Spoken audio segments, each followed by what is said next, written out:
Carissimi lettori del quotidiano del Piave, ci troviamo a Treviso in via Santa Bona. Oggi entreremo nella casa circondariale, nel carcere del capoluogo.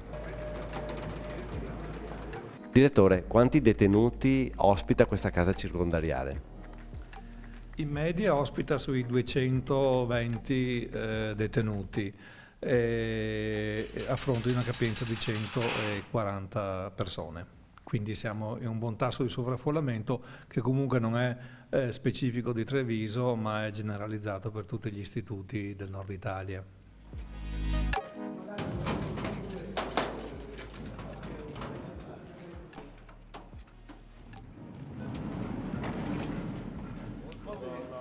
Di questi 220 detenuti, quanti sono italiani, quanti stranieri?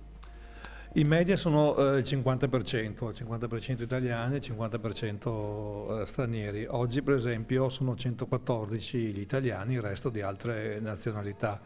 Quando parlo di altre nazionalità intendo dal Nord Africa all'Est Europa e alcune nazionalità, diciamo così, emergenti, Afghanistan e Pakistan.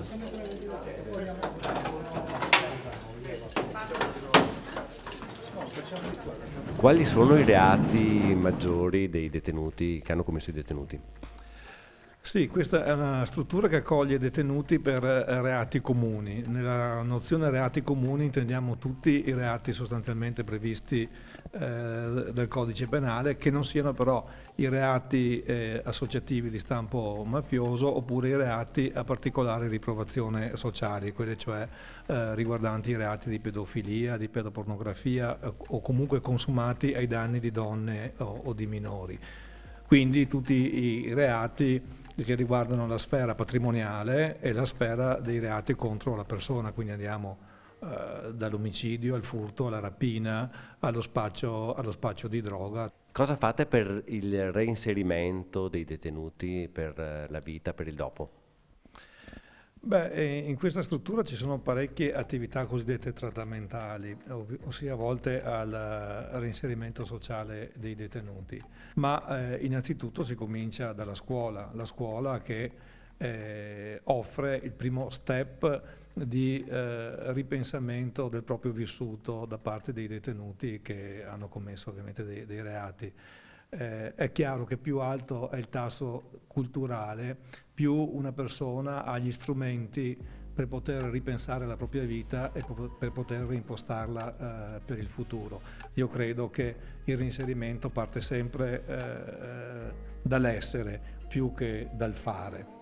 Qui abbiamo all'incirca 120-130 studenti che la scuola del CPA segue questi alunni a turnazione, quindi diamo la possibilità a tutti i detenuti di poter svolgere comunque un corso anche breve educativo che riguarda la scuola. Alternativa Ambiente è presente all'interno della casa circondariale da ormai 30 anni ed è arrivata qua proprio per creare delle situazioni, delle opportunità di inserimento lavorativo per i detenuti, perché all'interno appunto di questi laboratori abbiamo fatto in modo che alcune attività che vengono svolte anche all'esterno possano entrare qua dentro, creando quindi una situazione di occupazione, ma anche la possibilità di dare uno stipendio a dei detenuti, come avviene per qualsiasi altro lavoratore all'esterno di questa struttura. Lei è il cuoco, cosa si mangia stasera di buono? Allora, stasera abbiamo passato prosciutto cotto, wurstel, fette biscottate e marmellata. E poi per cena ci sono spaghetti, aglio, olio e peperoncini. Questa potrebbe essere una professione che lei potrebbe fare anche fuori di qui? Sì, ma non mi ci voglio dilettare proprio. In questa stanza si effettua il lavoro di digitalizzazione dei documenti dell'amministrazione penitenziaria, in particolare sia della casa circondariale che del provveditorato regionale dell'amministrazione penitenziaria.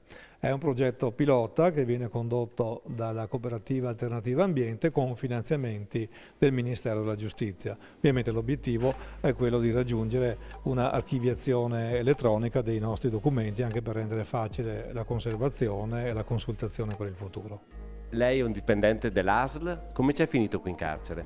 Per casualità, nel senso che come primo incarico magari uno comincia con una guardia medica o fa una richiesta magari di lavoro in carcere che rientra sempre nella continuità assistenziale, e rispetto magari ad altri lavori questo ha più una prevalenza di continuità, quindi ci sono lo stesso numero di pazienti e assomigliava di più a quello che magari era il lavoro di un medico di base, quindi poi ho deciso di continuare, io mi sono trovato bene. Adesso andiamo un po' a vedere quella che è l'area in cui ci sono gli isolati, quei detenuti che non possono stare insieme ad altri o che hanno dei reati particolari, quindi hanno uno spazio vincolato, diciamo.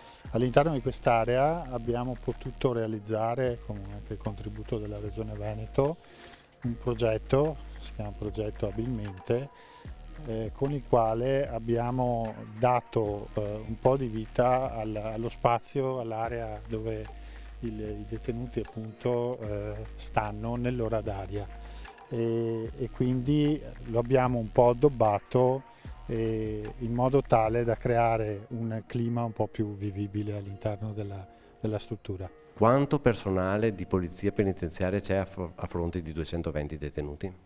Sono circa 140 agenti divisi fra i vari gradi e ruoli, e soffriamo di una leggera carenza di personale. Comunque riusciamo ad assicurare in maniera egregia, anche per la professionalità del personale che abbiamo, e la sicurezza dell'istituto. Secondo la sua esperienza, da quello che vede lei, sono più le reiterazioni di reato o i ravvedimenti?